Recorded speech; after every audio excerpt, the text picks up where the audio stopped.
सभी को। तो आज के एपिसोड में हम बात करेंगे वमन के बारे में, जो पंचकर्मा का एक अच्छा पार्ट है। फिलहाल हम कुछ दिनों पहले हमने एक वीडियो डाली थी जिसमें हम अपने हॉस्पिटल हिम्स हॉस्पिटल की तरफ से हमें दिल्ली, जो मेरठ है एक्चुअली है, तो वो दिल्ली एनसीआर का ही रीज़न है, वहाँ भेजा गया था ट्रेनिंग के लिए और सीएमई के लिए आयुर्वेदा की।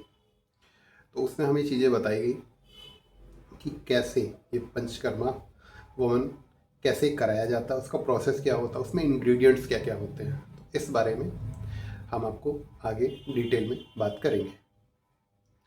आगे आप देख सकते हैं कि हमारे पास 3 पेशेंट हैं और इन पेशेंट्स को पहले से पिछले उनके कोष्ठ के अनुसार, अगर प्रवर कोष्ठ है तो 2 से 3 दिन, मध्यम कोष्ठ है तो 3 से 5 दिन और अवर कोष्ठ है तो 6 से 7 दिन, इतने दिन उनका दीपन पाचन कराते हैं ताकि उनके शाखाओं में जो दोष है, स्पेशली फॉर कफ दोष, वो उनके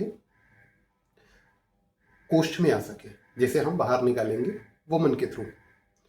तो इसके लिए पेशेंट को प्रिपेयर कर लिया गया है और एक हमारा टेबल है जिसपे चेयर को और पेशेंट का चेस्ट लेवल तक है वो टेबल, तो उसमें कराया जा रहा है। तो इसके लिए दुग्धपान, आकंठ दुग्धपान कराएंगे। आकंठ का मतलब गले तक, एकदम यहाँ तक आकंठ दुग्धपान, कि उसके बाद वो पी ना सके। और वो ऑलमोस्ट जिसकी कैपेसिटी के अनुसार हो सकता है कि कोई 1.5 लीटर पी रहा है, कोई 2 लीटर, इवन कोई ज़्यादा भी पी सकता है। तो उतना कराना है जितना वो पी सकता है। इतना नहीं कि वोमिटिंग स्टार्ट हो जाए, बस वो कहे कि नहीं अब नहीं पिया जा रहा है। पेशेंट ये कहेगा कि अब नहीं पी सकते, अब बहुत हो गया है, मुझे यहाँ तक महसूस हो रहा है। तो आगे उसके बाद जब वो पी लेता तब उसके बाद वामक द्रव्य यष्टि मधु का फांड बनाए रखते हैं। यष्टि मधु का फांड हम कैसे बनाते हैं, हम आपको बता देते हैं कि यष्टि मधु लेंगे, जैसे 1 केजी यष्टि मधु लिया तो उसको बहुत डाइल्यूशन फॉर्म में बनाना है और हमने ऑलमोस्ट 10 लीटर पानी लिया। ये बल्क में बनाने के लिए हम बता रहे हैं। तो 10 लीटर पानी लिया और यष्टि मधु का चूर्ण लिया या फिर उसकी डंठल भी ले ली और उसको पकाना है। अगर हमने चूर्ण लिया है तो आप उसको उबाल के नॉर्मली रख देंगे तो वो ऑलरेडी है।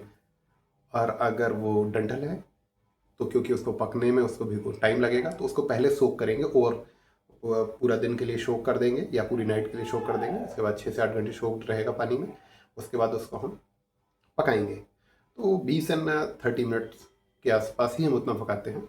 उसके बाद ये फॉन्ट रेडी है पेशेंट को देने के लिए। तो जब हमने पेशेंट को आकंठ दुग्धपान करा दिया है, आप देख सकते हैं कि पेशेंट अब इससे ज़्यादा पीने में कैपेबल नहीं है। तो आकंठ दुग्धपान के बाद अवलेह या फिर जो हमारे पास कंटेंट बनाए गए हैं वामक द्रव्य के, ये हम आपको अभी वीडियो में दिखा देंगे। तो उसको खिलाने के बाद हम यष्टि मधु का फांड पिलाना स्टार्ट करते हैं। तो यष्टि मधु का फांड देते समय हमें बीच में गैप बिल्कुल नहीं रखना है, यानी बैक टू बैक। एक ग्लास खत्म हो रहा है और एक ग्लास खत्म हुआ दूसरा दिया, खत्म हुआ दूसरा दिया, खत्म हुआ दूसरा दिया। तो इस तरह से फॉलो करना है और पेशेंट को महसूस होने लगेगा कि नहीं, वो उसका टेस्ट, वो चीज़ें ऐसी हैं, उसको महसूस होगा कि आगे अब वो नहीं पी सकता और तुरंत ही वमन के वेग आना स्टार्ट हो जाएंगे। तो आप इस प्रोसेस में जो चीज़ें हमने बताई हैं उसको देखिए और अच्छे से समझिए।